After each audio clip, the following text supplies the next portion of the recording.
ئەگەم بخوازم مافی کوردی دەستوورا سووریا پێش ڕۆژێ وەرێ پاراستن بێ ئەم حەلیفاش تۆڵەتی کرد بێ ئەم کار یەک ژێ گروپا ڕێکبەریە ژنا دەستورێدا و ڕازی بکن ژنەرینا خۆی سیاسی ئەم وا ڕازی بکن مافی کوردی دەستورا سووریدا ڕاوانە و پێ وەرنە پاراستن جاریەتی و ئەم وەک ئەنجومەنان نیشتیمانی بێژن فدرالیش بۆی سووری ترێ ئەم جوارە نەفیاکیش بۆ ژبەرجەوەندی سووری گشتیە بۆ سووری بێ فدرالی ناش بەس ژبەرجەوەندی کوردایە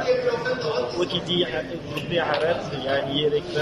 ڕێکبەری عەرەبی ژمارەك مەزن بێژن فدرالی مانای پارچەبوونە لێو جوارە بن دۆخیاکردن بەرەباژی فدرالی هێلێ سووریە گرتی بەس نەگروپا بزودسۆن یا ڕێکبەریە تەنێش بەرەگرینە بە جواکات سیڤیلچی ئەوژی 45 کەس بێ ئەم کار بن واشیش دەخوازێ خوا ڕازی بکن تالی وەڵاتێ